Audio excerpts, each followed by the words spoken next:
Hello, I'm Daniel, and I'm going to tell you today about a teacher named Shantideva. Shantideva is a teacher from the Mahayana Buddhist tradition that I value very much. And he is credited with writing, speaking the text Way of the Bodhisattva, which is a foundational text for many, many people throughout the world.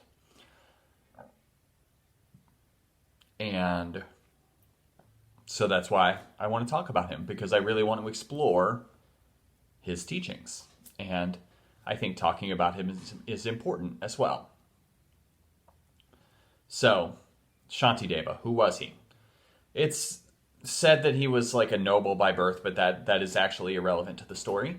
He was a Buddhist monk, and he lived at a place called Nalanda, where many, many Buddhist monks lived. They were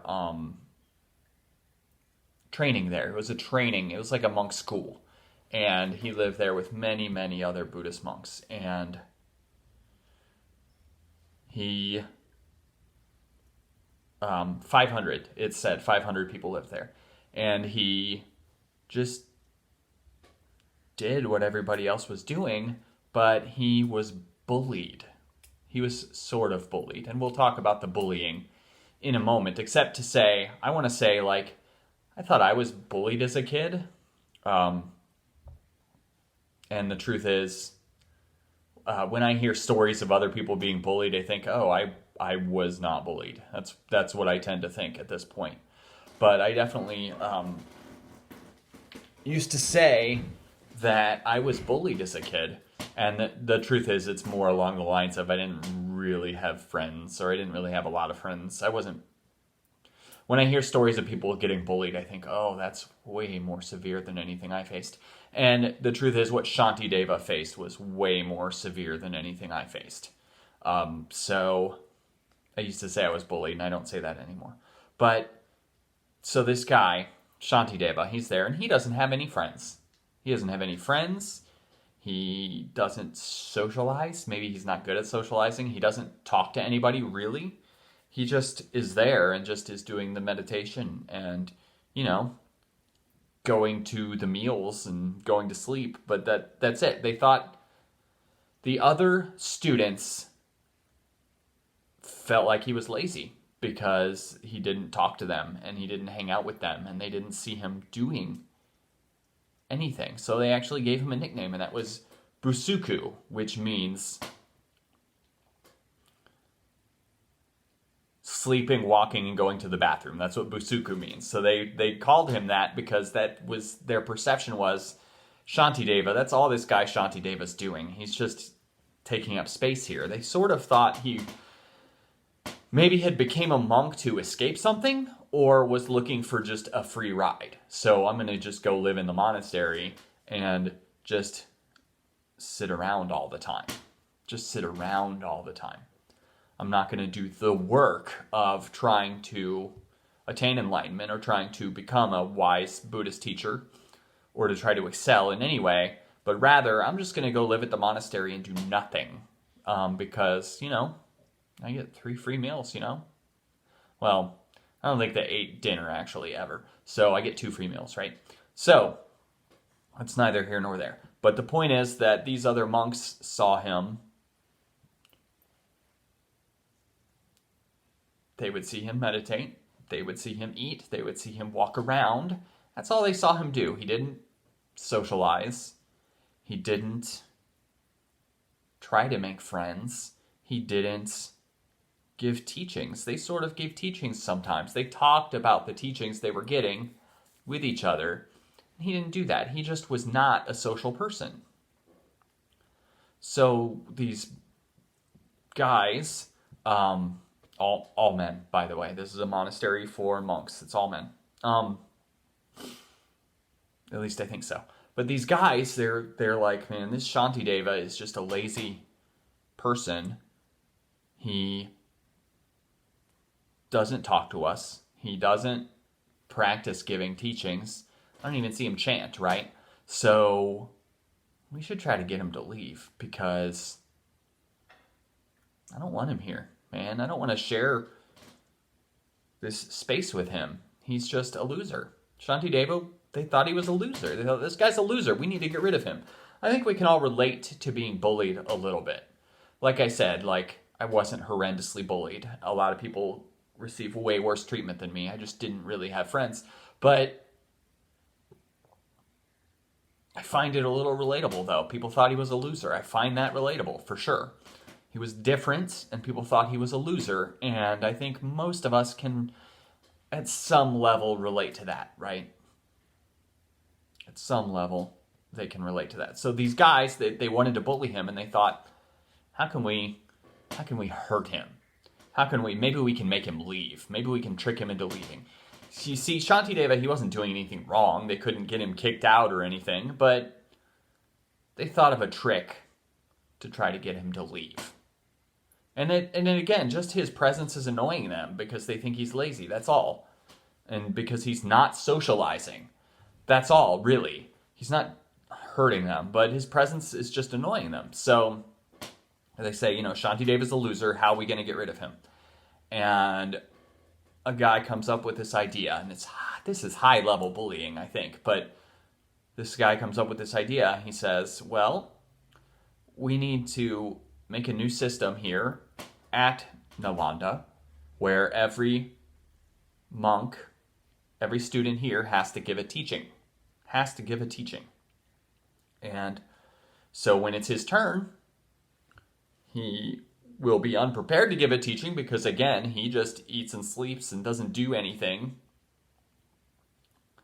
I don't think he's going to be ready to give a teaching. So when it's time for him to give a teaching, he's just going to run away. Sort of, I'm thinking of public speaking because public speaking is a thing that intimidates many people. It intimidated me for many, many years. It took a lot of personal work on myself to get me to a point where I actually like public speaking. I actually like public speaking now, but man, I did not for a very long time. And I had to really make myself like it. So I'm thinking of that. That's a scary thing for many people. And they thought that not only did they think that Shantideva was not capable of giving a teaching, but also they thought, well, he's probably going to be scared. And this will scare him away. He will leave because he does not want to give a teaching. That's what they thought. They really wanted to embarrass him, put him in an uncomfortable situation, and see what happens. And at first, Shantideva, he said, I'm not going to give a teaching. And these bullies went to his teacher, someone he respected very much, and said, hey, make Shantideva give a teaching. And then the teacher did that. The teacher compelled him to give a talk. And he really didn't said he didn't want to. But when his teacher told him to, then he was ready. So these bullies, they really want to embarrass him, and they go to great lengths to do that. So they build a throne, and they put it in a big open field, and they invite everyone from the whole community, not only from Nalanda, but from everyone around, from the surrounding community, to come and listen to Shantideva. They really wanted to embarrass him, so they tried to get really high attendance at this event. And they tried to make it way fancier than it was. So I'm reminded of Carrie, the film and book Carrie, when this bullied teenage girl, the other kids really want to hurt her feelings, so they manipulate things to make her the prom queen so that they can then pour blood on her on the stage. Spoiler, sorry. So they make her the prom queen so that they can embarrass her. Shantideva, same thing. They give him a throne. They invite everyone around to come hear this teaching because they want to embarrass him very badly. He is an outcast. He is a loser. They don't like him just because he doesn't socialize, really. So they sort of expect him to not even show up, maybe. And if he does show up, they think, oh, this is going to be so embarrassing for him, right? And so he comes, and they're sort of surprised. And he gets in the throne. And he says, "Hello, I'm Shantideva. What kind of teaching do you want? Do you want me to lecture on some sacred text? Or do you want me to give a teaching that has never been given before?" And at this point, the bullies are still like, "What? Really? He's going to do this, right?" And they think, well, let's ask him to do something that's never been done before. I'm sure he's not smart and can't do anything, right? So everyone shouts, "Give something that's never been given before, something that's never been given before."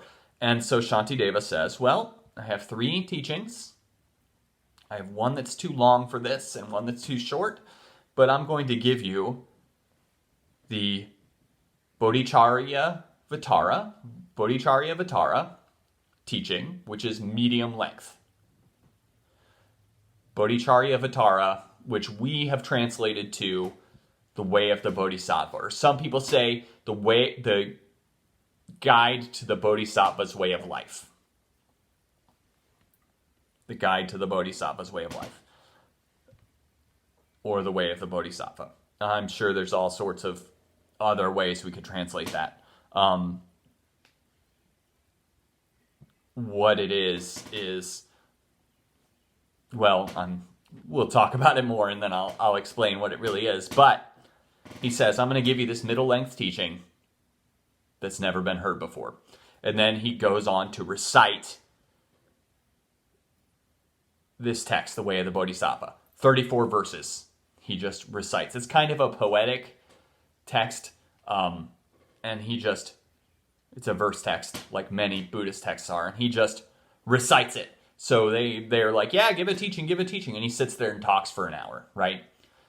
When nobody thought he knew anything. Like, a lot of people didn't even know his voice because he was so not a part of the social scene in the monastery.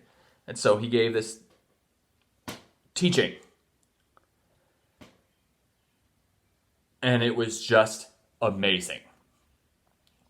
Everyone there was deeply impressed. And very early in him speaking, people started writing it down. People started taking notes. They were like, oh my, we're getting something really special here, right? You show up and you expect nothing, and you get the deepest teaching you've ever heard. You show up and you expect nothing. This guy's a loser. You're not going to get anything really good from him. And you get the deepest and most complete teaching you have ever gotten. What he was teaching was better than what his teacher was teaching, was better than what the master of the whole temple was teaching. It was just, everyone is amazed. And what did he do? He essentially spelled out the fundamentals of Mahayana Buddhism, the fundamentals of the path of wisdom and compassion. He spelled it out. He said, this is a teaching for all beings. This is compassion, with the union of compassion and wisdom. We're going to bring everyone together, and this is the way to awakening. We are going to try to help all beings attain awakening. And the way the story gets told is, at the end, he floated away and disappeared. I don't like that kind of magical imagery. I don't think that we need to believe that per se.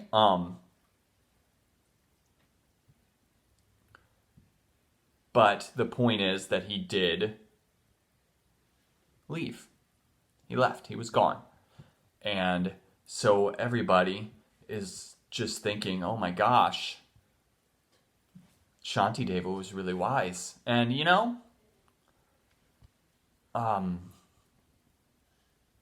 they wanted to scare him away from the monastery, and he left, right?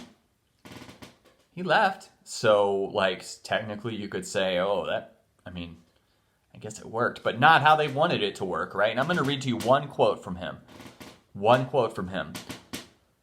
There is no evil equal to hatred and no spiritual practice equal to forbearance. Therefore, one should develop forbearance by various means with great effort. And I'm going to read you another quote by him.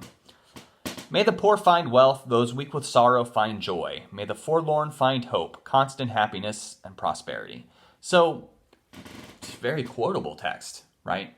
It's a very quotable text, and it's full of depth and wisdom, and I'm going to be talking about Way of the Bodhisattva a great deal because I love it, and I'm going to give a series of teachings like this on it, but I really like Shantideva just because he was the loser nobody believed in. And they really wanted him to leave, and he left. They really wanted him to leave, and he left. He did what they wanted. He left. It's a crazy story, right? So, what happens? He's gone, and everybody's like, oh, he was really wise. We should not have been so mean to him, right? And they're looking at their notes because several people took notes. And it's said that some of the people assembled had incredible memories and started writing that down, and some people were taking notes during it. It doesn't matter, but who knows? But they kind of had different opinions on it. Like, is this the whole teaching? Is this the whole teaching, right? As would happen if everybody's taking notes of a lecture, right? And they don't know where he is. So they disagreed on the length of it. And also, he had mentioned 2 other teachings, and they didn't know what those were. Oof, I want to read those. I wonder if I can read the other 2 are called Compendium of Trainings and Compendium of Sutras, and I want to find English translations of those. But anyway, these people decided to go looking for him. They were like, he's gone. He's really wise. He gave this wonderful teaching, and we need to find him and ask him to come back and be a teacher here, right? And it said they looked for a long time, and they found him at a stupa, which is like a sacred gravesite in the south. It's sort of like in Buddhism, there can be a gravesite of a famous teacher, and you can build a temple there. Okay, so that's sort of what a stupa is. So I don't want to say like he was in a graveyard, but they found him at a stupa just hanging out, and nobody's really around. He's not teaching anybody, and they went to him, and they said, hey, come back and teach. And he said no. He said no. But they said, okay, well, will you settle our disagreements about your teaching? And they showed him their different versions of the teaching that they had written down. And he told them the correct version. And also he told them that he had the books hidden in his room. So they went back to his room in the temple, and they found these texts. Bodhicharyavatara, Compendium of Sutras, Compendium of Trainings. And he said, the way of the Bodhisattva is written for all beings. All beings. So what is it's for all beings? What does that mean? It means people who have an incredible amount of knowledge of Buddhist teachings and spiritual teachings generally can get something out of it, but also people who are brand new, who have no knowledge, can get something out of it too. That's what it means. And that's and if we remember in the story, who's he teaching to? He's teaching to all the monks from the monastery and also all the surrounding lay people. Some of these people had no information about Buddhism, and he's teaching them, and they're getting it because everyone there's getting it. Everyone there's getting it. So one of the great things about it is it's for everyone. It's not limited to wise scholars. And also it's not just for beginners either. You know, many teachings are either one or the other, right? Either it's going to be great for beginners and really experienced people are kind of bored by it, or it's going to be for really experienced people and beginners can hardly understand it. And this is not like that. This is for everyone. I can tell you that I've been reading this text several times over the years, and I find new depth all the time, every time I look at it. So, ever since I first took a class on it, I have been finding more in it every time. So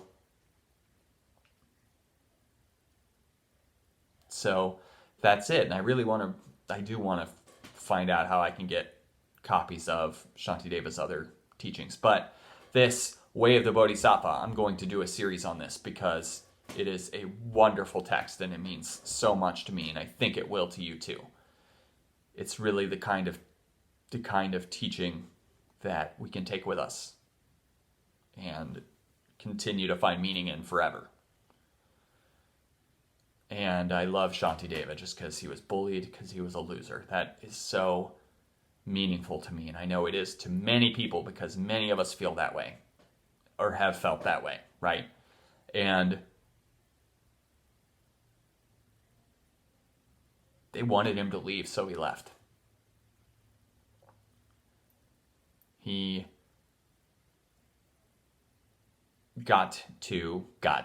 had to have the experience of feeling extremely unwanted, right?